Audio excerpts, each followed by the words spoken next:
जय माता दी। नवरात्रि के छठे दिन माता कात्यायनी की पूजा होती है और इनकी उपासना और आराधना से भक्तों को बड़ी आसानी से धर्म, अर्थ, काम और मोक्ष चारों फलों की प्राप्ति होती है।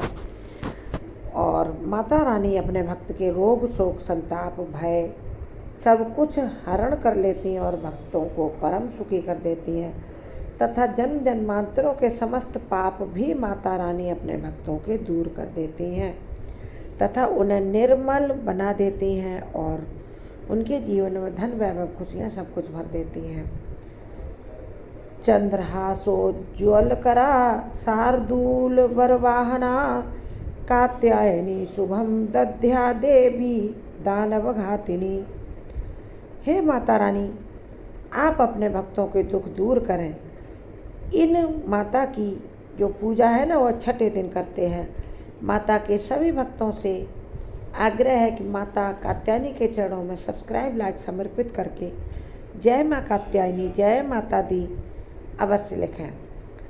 माता कात्यायनी ये छठा रूप है इनका और कात्यायन गोत्र में विश्व प्रसिद्ध महर्षि, कात्य गोत्र में विश्व प्रसिद्ध महर्षि कात्यायन ने भगवती पराम्बा की उपासना की और इतनी कठिन तपस्या की कि उनसे फिर जब माता प्रकट हुई तो उन्होंने वर मांगा, इच्छा की अपनी कि हे माता रानी, आप मुझे पुत्री रूप में प्राप्त हों।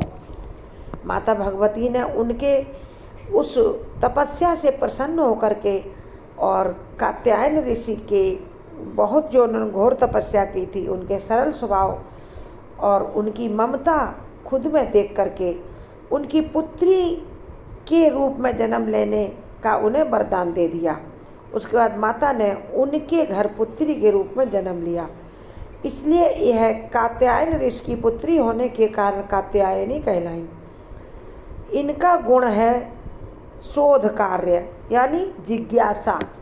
जो लोग कुछ नया खोजना चाहते हैं, नया करना चाहते हैं, वह जिज्ञासु होते हैं, वह शोध कार्य करते हैं। उनका मन हमेशा कुछ ढूंढता रहता है नया, यानी बड़े बुद्धिजीवी व्यक्ति होते हैं, बहुत बुद्धिमान व्यक्ति होते हैं।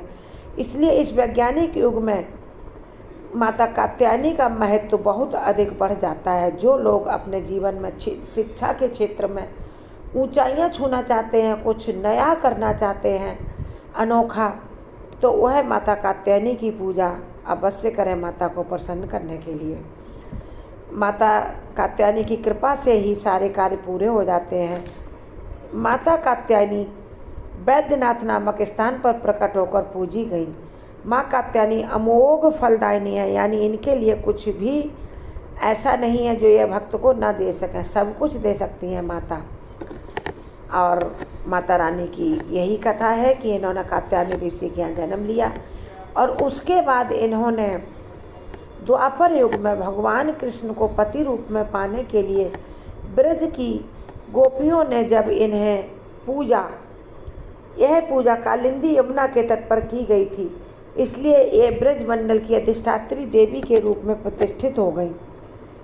यह ब्रज की देवी हैं कात्यायनी और इनका स्वरूप अत्यंत भव्य और दिव्य है। ये स्वर्ग के समान, बहुत ही बर्फ़ के समान गोरी, चमकीली और बहुत ही ज़्यादा सुंदर है तथा सूर्य के समान दीप्यमान है।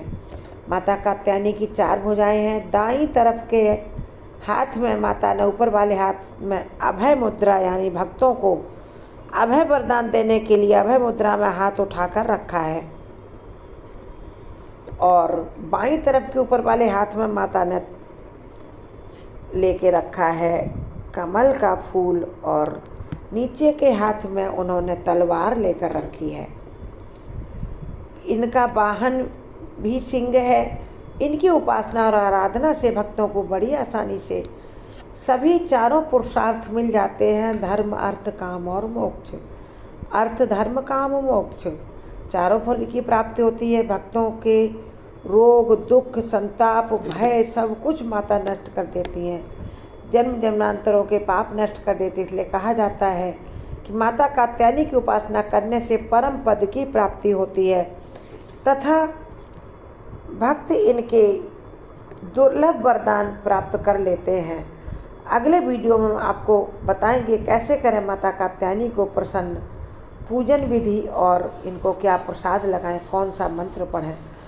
भोग के लिए तो मैंने एक और वीडियो डाला हुआ है 9 दिन 9 भोग के नाम से, उसको भी आप देख सकते हैं। और माता कात्यायनी का श्री कृष्ण भगवान से क्या है रिश्ता, वह भी हम आपको बताएंगे। माता के सभी भक्त जुड़े रहें चैनल से और माता की कृपा प्राप्त करने के लिए, माता को प्रसन्न करने के लिए निरंतर प्रयास करते रहे। जय माता दी।